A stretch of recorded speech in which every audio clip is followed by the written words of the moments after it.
I'm joined here today with junior Formula champion and British motor racing starlet Matthew Rees. Matthew, welcome. How are you feeling today? Not too bad, you all good? So, the first place I want to start, just take me back to the beginning. How did you get into motorsport? So originally I got into motorsport, karting down Landau Circuit, so just near Cambridge. 3 years old, my dad gave me a go-kart and just decided, off you go, have a jump in, see what it's like. For a few years, just batted about on an airfield really, and then when I was old enough to get on track, we evolved through the series. We went through Bambino karting, through to cadets, into World and European karting championship, and then into cars from there. So you said you've obviously been quite around the world, well, not around the world, but you've been quite around the series. What were your parents like in the beginning? Did they support your decision fully, or were they very much in support of you having a balance of things? So how did you manage stuff like school? My parents have always been about the balance because my mum's been a teacher. She has to enforce the student aspect of it, which is great. But always balanced, always making sure if you do one thing, you got to do the other just as well, which has been really good for me, being as I now have an opportunity to go do both. Obviously, quite a common obstacle for motorsport and getting into the sport is money. With even FIA President Mohammed bin Sulayem saying just last year that nobody can afford it; it's only for the rich. Did you ever come into any issues with funding at all through your career? And obviously, given how long you've been in motorsport now, what would you do to change that? We've obviously everyone's going to have issues with funding, but me as a person, I've been really fortunate to have extremely good principals and also been able to sign deals with people to actually get the difference that we didn't have, which is enabled me to keep going. The one thing I would do is originally bring the karting price down, because the karting price even in itself is I think 300-400 grand to do a proper season in world karting, which it discourages everyone because you can't even do the basic aspects. So how are you going to be able to afford the Formula cars? Well, really, the main thing I want to just start on. Talk me through that 2021 British Formula 4 Championship win. Is that your proudest moment of your career? And really, what was it like to go the full length of a season and come on top champion?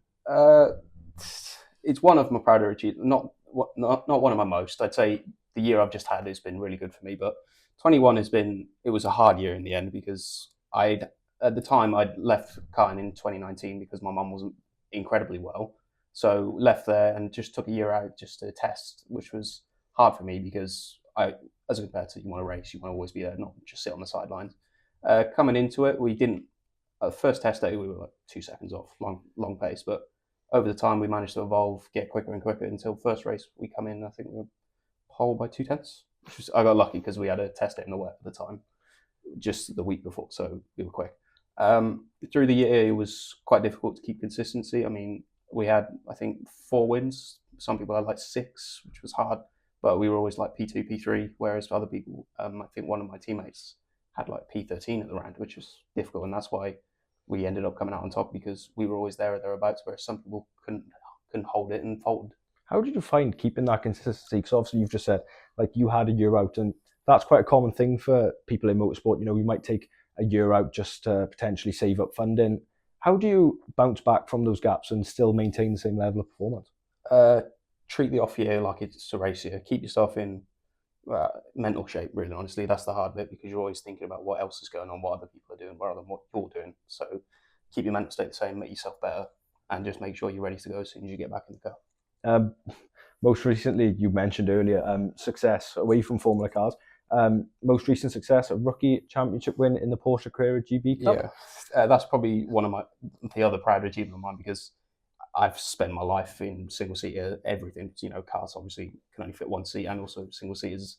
It's completely. There's no weight. Whatever you do, the car responds really well. Whereas with a Porsche, there's, I think, 2 times the power, and I don't know the weight personally, but at least 2 times the weight, which is the hard bit. And obviously, driving style changes completely. So being able to adapt fully, despite not having a lot of test days, that was really a good achievement for me, and managing to get pole our first time out and a win later in the season, actually. Oh, funny enough, my next question was actually how did you find it difficult adapting from a Formula car to a car like a Porsche, or was it really the same sort of principles, but maybe just adjusting to obviously more power, a bit more weight? No, it's completely different. So one of the key things I used to use with the Formula car was you turn in flat, because keep the weight on the car keep the car planted, and as soon as you lift, it'll turn. This, you can't do that. You have to brake before the corner, hold the brake through the corner. Otherwise, as a Porsche being rear engine, it's just going to steer off. Whereas you need to hold the brake through the corner, like 5-10 bar, and just make sure the front's always in.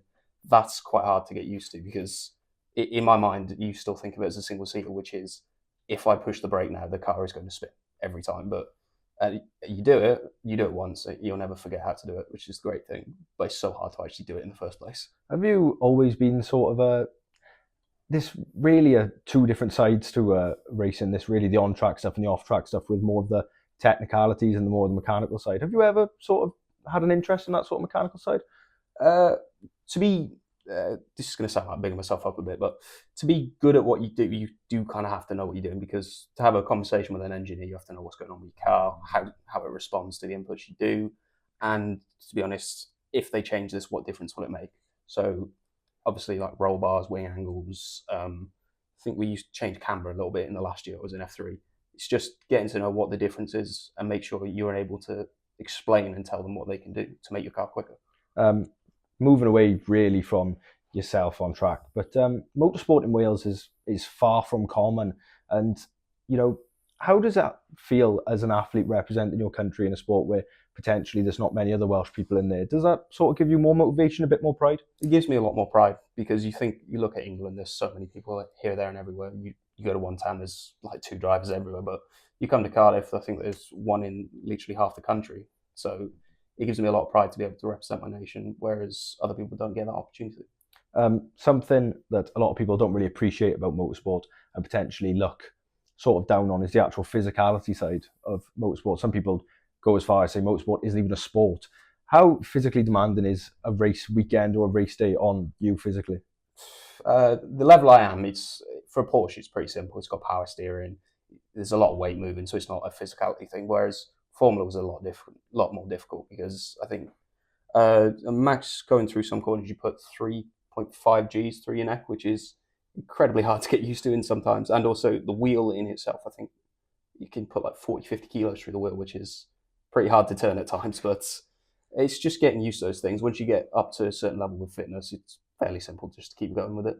Well, we see a lot of on stuff like Drive to Survive and stuff on Instagram of a lot of race drivers doing a lot of conditioning and actual more physical training. Even at your level, do you still get introduced to that early? Yeah, you have. Karting is the way you get you into it because you have to be so strong with those cars because obviously you're bouncing around. You have to be always hitting curbs to be quick.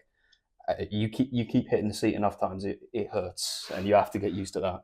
But the real physical side is when you come more into I don't know what's called, Formula Regional, which used to be Formula Renault. That's when you start getting a lot more neck forces, a lot more strength through your shoulders and arms. If you don't have that, you're going to die on a tester. We just spoke about physicality, but mentally, how hard is it going to be on a race weekend? Even if there is a setback, how do you bounce back from that? Or just how do you keep that consistency all the way throughout a race? For me, I can't even explain how I do things sometimes, but if I come to a racetrack and I'm immediately on the pace or there, I'll always be on it. You're never really changed because formula's always the same. You just hit brakes here and do that. If I'm not, it's difficult to get up to speed because for the mentality side, I always want to do the things which I think are best, which has shown recently isn't always the best. But I think we've got a lot more pace recently coming from just listening to people. So I think coming into one of the race weekends, I was 1.5 seconds off because I was doing something catastrophically wrong, didn't want to change it, but managed to change it through there and go pole and qualify. And so it's shown it's hard to change what you do, but it for me, I can learn from it and go forward now, which has been something that's really useful for me now. Yeah, racing drivers sometimes can often be seen as quite, not really arrogant, but they're quite to stick to their own guns and always think that their way is the right way. Are you someone who, obviously being quite a younger driver, are you open to learning? Are you quite responsive to feedback? Do you listen to things and then change them and find results? There are times where I agree with you. I stick to my own guns. I don't change a lot, but history has proved that I do need to listen to more people. And results-wise, even you can see the difference. Most drivers will have a race day routine or some sort of, they have rituals or they'll have superstitions with stuff. Do you have any sort of superstitions, any sort of race day schedule that you stick to? There's one I can't say on camera, but we started this year.